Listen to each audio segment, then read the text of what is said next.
Assalamualaikum, selamat pagi. Saya bersama Ibu Amelia, guru BK SMA 2. Kali ini saya mau menanyakan beberapa hal terkait yang pertama nih, Ibu Amel. Menurut Ibu Amel, pengamatan untuk siswa yang motivasi belajarnya rendah itu yang bagaimana?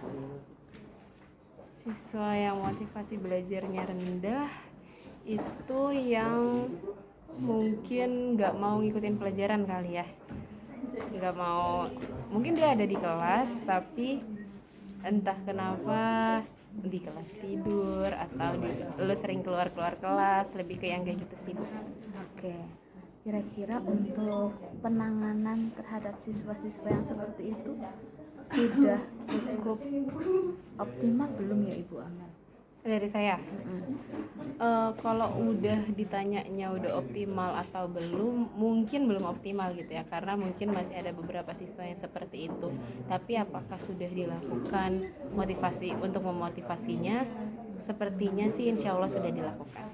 Oke, pernahkah digali ya, Ibu Amel bertanya ke siswa tentang masalah dia kenapa memiliki motivasi belajar yang rendah?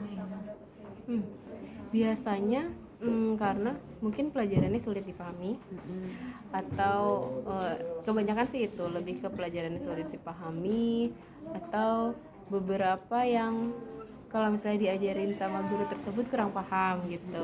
Jadi entah dari proses mengajarnya atau memang siswanya kurang tertarik sama pelajaran tersebut, juga kadang ada yang kayak gitu.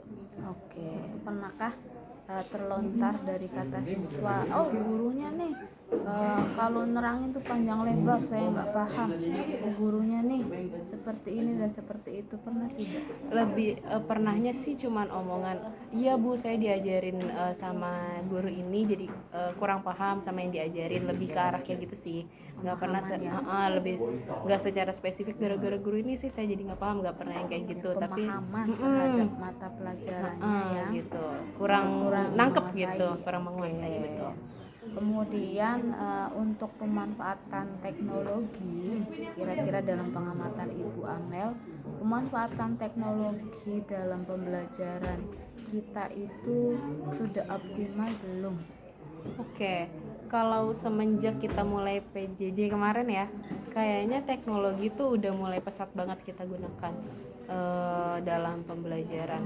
Dan saat ini mungkin sebagian besar guru-guru juga masih ada yang menggunakan GCR untuk ngumpulin tugasnya gitu ya, biar lebih mudah untuk memeriksa siapa yang belum, siapa yang sudah gitu. Dan untuk penggunaan teknologi juga makin kesini saya lihat banyak bapak ibu guru yang kalau ngajar menggunakan laptop dan menggunakan InFocus gitu, dan melibatkan siswa misalnya kuis menggunakan handphone juga gitu, jadi sudah menggunakan banyak teknologi.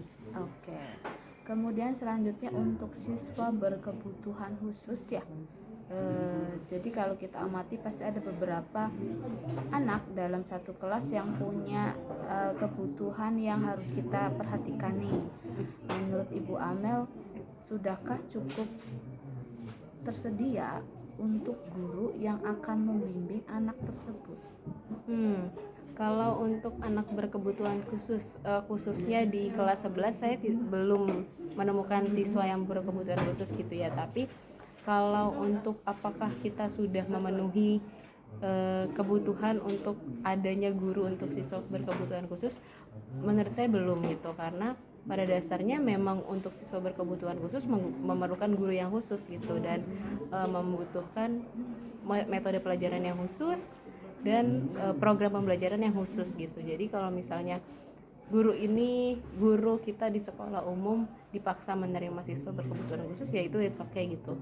Tapi berarti mungkin kita tidak bisa nih membuat, kalau misalnya di kebutuhan khusus tuh kan ada program pembelajaran individu gitu, sementara kita kan pakainya RPP gitu ya untuk secara keseluruhan. Jadi apakah sudah maksimal? Kemungkinan besar belum, tapi apakah sudah mulai dilakukan? Kalau untuk menerima sepertinya kita pernah menerima, tapi memang tidak dikhususkan gitu. Jadi di perlakuannya khusus, tapi untuk metode pembelajarannya tidak terlalu dikhususkan ke anak tersebut. Oke, kemudian nih yang terakhir, upaya membangun relasi hubungan antara orang tua dengan siswa, khususnya siswa yang bermasalah, itu menurut pengamatan Ibu Amelia seperti apa?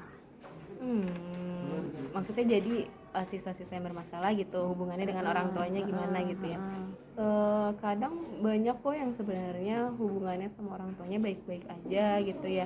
Kadang memang cuma ya bandel-bandel anak sekolah gitu memang, tapi mungkin memang melanggar peraturan di sekolah jadi dihitungnya pelanggaran, tapi apakah hubungannya dengan orang tua ya kadang-kadang ya sebenarnya baik-baik aja gitu. Mungkin ada 1-2 kasus yang mungkin tinggalnya nggak bareng orang tua, itu juga mungkin ada juga, tapi secara kebanyakan gitu ya, secara ini sebenarnya dia baik-baik aja gitu. Cuman ya itu sih melakukan pelanggaran-pelanggaran yang kecil tapi berulang-ulang jadinya pelanggaran yang besar sampai akhirnya ada labeling siswanya bagaimana gitu. Oke. Terima kasih Ibu Amelia atas wawancara pagi ini. Selamat Terima kasih. beraktivitas kembali. Oke.